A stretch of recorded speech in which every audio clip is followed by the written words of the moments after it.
장로인 나는 택하심을 받은 부녀와 그의 자녀들에게 편지하노니 내가 참으로 사랑하는 자요 나뿐 아니라 진리를 아는 모든 자도 그러하는 것은 우리 안에 거하여 영원히 우리와 함께할 진리로 말미암음이로다.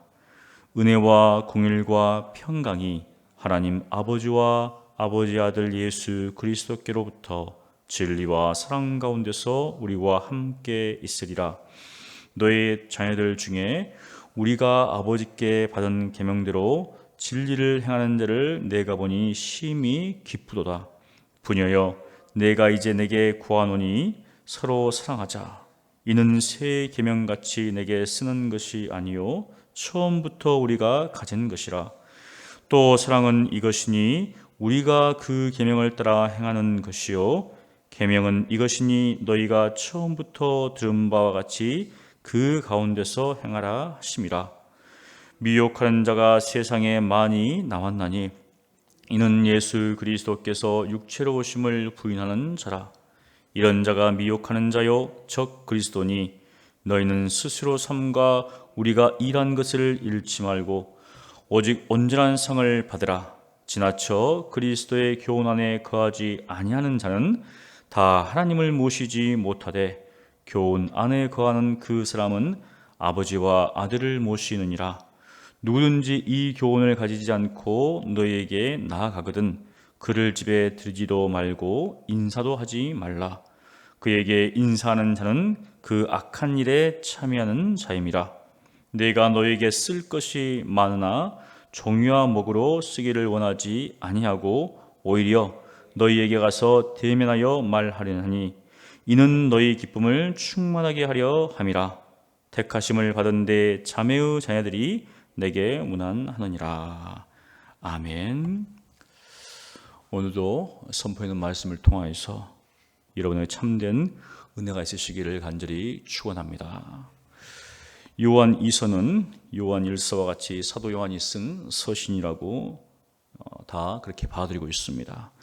요한은 약 AD 70년경부터 에베소를 중심으로 소아시아 지역에서 활동을 하였습니다.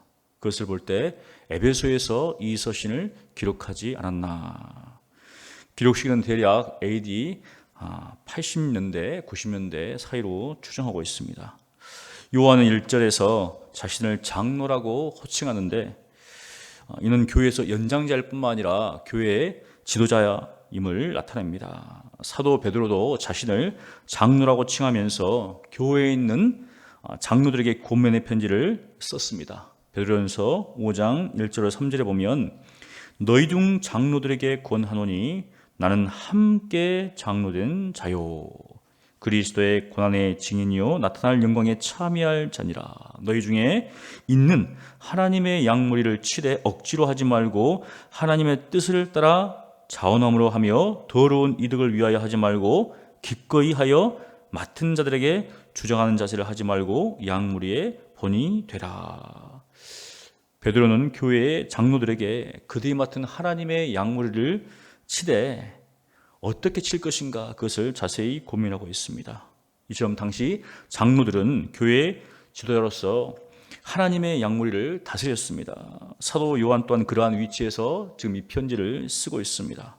그런데 이 편지를 받는 대상이 조금 불분명합니다. 요한은 택하심을 받은 부녀와 그의 자녀들에게. 그럼 여기서 부녀가 누군가? 두 가지가 있는데요. 하나는 어떤 특정한 개인을 지칭할 수도 있고 또 하나는 그 당시 지역교회, 가정에서 모였기 때문에 가정교회를 지칭한다고 봅니다. 대부분 이 후자를 견해를 지지하죠. 그래서 저도 가정교회, 바로 그 지역교회를 지금 이게 편지를 쓰고 있다 그렇게 봅니다. 요한은 교회에 대한 애정을 듬뿍 담아 편지를 쓰지요. 2절에 보니까 우리 안에 거하여 영원히 우리와 함께할 진리로 말미암으리로다.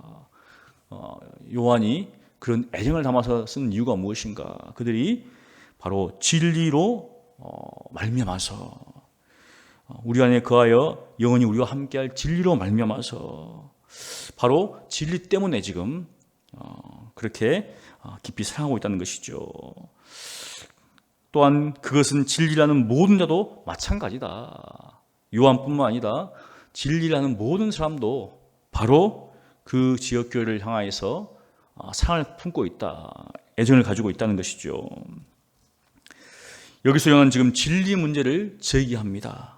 핵심은 진리입니다. 사랑의 중심에는 바로 진리가 놓여 있다는 것이죠. 바로 진리와 사랑은 함께 한다고 합니다. 3절입니다. 은혜와 긍휼과 평강이 하나님 아버지와 아버지의 아들 예수 그리스도께로부터 진리와 사랑 가운데서 우리와 함께 있으리니, 여기 보니까 우리는 은혜와 긍휼과 평강을 받아야 됩니다. 그것을 누려야 되겠죠. 그러면 그것이 어디에 있는가? 바로 진리와 사랑 가운데 있다는 겁니다. 하나님과 그 아들 예수 그리스도로 나오지만 그것이 어디에 있는가? 바로 사랑과 진리와 은혜의 사랑 가운데 바로 그 세 가지가 있다는 것이죠. 그러니 얼마나 진리가 중요한가. 진리와 함께하는 자들은 당연히 진리를 따라 행합니다. 그래서 요한은 진리를 행하는 자를 보니 심히 기쁘다라고 이야기하고 있습니다. 그러면서 한 가지를 이제 구하고 있습니다. 그것은 무엇이냐면은 서로 사랑하자. 서로 사랑하자. 그런데 이것은 새 계명이 아닙니다. 원래부터 있던 계명이죠. 그럼에도 요한은 서로 사랑하자라고 다시 한번 구하고 있습니다. 왜 그럴까요? 그것은 교회의 하나됨을 온전하게 맺는 띠가 되기 때문에 그렇습니다. 예수님께서 새 계명을 주셨죠. 새 계명을 주신 후로부터 한참이 지났습니다. 요한복음 13장 34절에 새 계명을 너에게 주노니 서로 사랑하라. 내가 너희를 사랑한 것 같이 서로 사랑하라. 이것이 바로 새 계명이죠. 제 아들은 이 새 계명을 받았고 그리고 새 계명을 가르쳤습니다. 그렇게 성도들에게는 더 이상 이제는 새로운 계명이 아니죠. 그럼에도 요한은 서로 사랑하자고 말합니다. 왜냐하면 사랑은 바로 예수 그리스도의 제자의 표식이기 때문입니다. 사랑은 이 땅에 존재하는 교회의 영원한 표식이죠. 때가 되면 예언도 폐하고 방언도 폐하고 그치고 지식도 폐하여집니다. 그러나 사랑만큼은 언제까지나 떨어지지 않는다는 것이죠. 그러므로 서로 사랑합시다. 사랑은 영원합니다. 그러면서 요한은 사랑에 대해서, 계명에 대해서 정의를 내리는데요. 6절입니다. 우리 6절을 다 함께 읽겠습니다. 또 사랑은 이것이니 우리가 그 계명을 따라 행하는 것이요 계명은 이것이니 너희가 처음부터 들은 바와 같이 그 가운데서 행하라 하심이라. 지금 요한은 이렇게 이야기합니다. 이것이 그 사랑이다. 하나님의 계명을 따라 행하는 것이요. 이것이 그 계명입니다. 여러분이 처음부터 들은 것처럼 그 가운데서 행하라는 것입니다. 결국 사랑과 계명은 불가분의 관계가 있다는 겁니다. 우리가 계명을 지켜야 됩니다. 이렇게 이야기하면 많은 사람들의 의식 속에 이거 뭐 율법주의 아닌가? 이렇게 이야기하는 사람이 있어요. 그런데 전혀 그게 아니죠. 진리 가운데 있는 사람은 하나님의 계명을 따라 행하는 것이죠. 그래서 서로 사랑하는 것은 성도가 마땅히 행해야 하며 지켜야 할 계명입니다. 이처럼 아버지께 받은 계명대로 진리를 행하는 것이죠.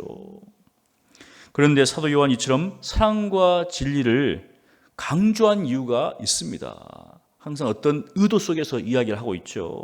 그것은 미혹하는 자가 세상에 많이 나왔기 때문입니다. 누구를 미혹합니까? 성도를 미혹합니다. 무엇을 가지고 미혹합니까? 거짓된 진리를 가지고 미혹한다는 것이죠. 7절을 보십시오. 미혹하는 자가 세상에 많이 나왔나니 이는 예수 그리스도께서 육체로 오심을 부인하는 자라. 이런 자가 미혹하는 자요 적 그리스도니. 당시에 영지주의라고 하는 이단이 나왔습니다. 이들은 영은 선하고 물질은 악하다. 즉 육체는 악하다고 주장했습니다. 당연히 그들은 육체로 오신 예수 그리스도를 부인했죠. 어떻게 하나님께서 악한 육체를 입고 오실 수 있는가? 그럴 수가 없다는 것이죠. 그들은 복음의 정면으로 배치되는 주장을 했습니다. 그러면서 성도들을 유혹했습니다. 그럴 수 하거든요. 그러면서 복음 외에 다른 것이 필요하다. 그것은 신령한 지식인데 그 신령한 지식은 특별한 사람들에게만 내린다는 거예요. 요즘도 마찬가지죠. 이단들의 특징은 복음 외에 자기들만의 특정한 구원 교리를 주장합니다. 새 유월절을 지켜야 한다. 아버지 하나님이 계시듯 어머니 하나님도 있다. 정통교회가 가져온 교리를 전적으로 비판하고 자기들에게만 구원이 있다는 새로운 교리를 주장합니다. 성경을 거의 비유와 상징으로 보는 사람이 있죠. 보는 그런 단체들이 있습니다. 자기들에게만 이것이 알려졌다는 거예요. 기존 교회는 이것이 알려지지 않고 자기들에게만 이런 것들이 알려졌다는 겁니다. 과거의 영주주의 이단이나 현대 이단들의 주장은 다를 수가 있습니다. 차이가 있을 수 있죠. 그러나 공통점이 한 가지가 있습니다. 그것은 진리를 부정하며 교회의 하나됨을 깨트린다는 것이죠. 이단들이 하는 일이 무엇입니까? 교회 안에 분열을 조장하고 교인들끼리 서로 다투게 만듭니다. 사랑하는 관계를 깨트리죠. 남북이 총칼을 겨누고 싸운 이유가 무엇입니까? 여러 가지가 있겠지만 그 중심에 이념이 있습니다. 이념이 서로 다르다고 어떻습니까?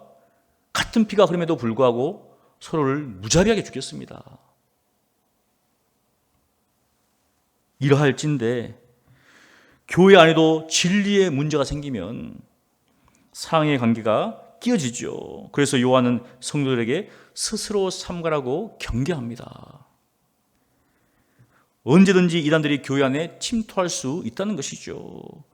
거짓 교훈을 가지고 살며시 교회 안에 스며 들어와서 성도들을 미혹할 수가 있다는 겁니다. 여러분, 그리스도의 교훈 안에 거하지 아니하는 자는 하나님을 모신 자가 아닙니다. 하나님을 아는 자가 아니죠. 그들은 미혹하는 자이며 적 그리스도에게 속한 자들입니다. 사도 요한 그 심각성을 누구보다도 잘 알고 있었죠. 그래서 다음과 같이 명령합니다. 10절과 11절입니다. 누구든지 이 교훈을 가지지 않고 너희에게 나아가거든. 이 복음의 교훈, 그리스도의 교훈을 가지지 않고 이 진리를 가지지 않고 나아가거든. 그를 집에 들이지도 말고 인사도 하지 말라. 그에게 인사하는 자는 그 악한 일에 참여하는 자임이라. 신약 시대에는 주로 성도들이 가정을 중심으로 모였습니다.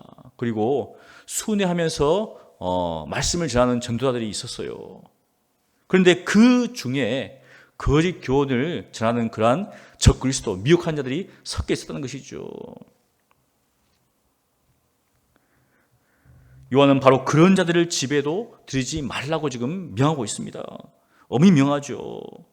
그리고 우리 정세는 좀 야박한 것 같지만 인사도 하지 말라.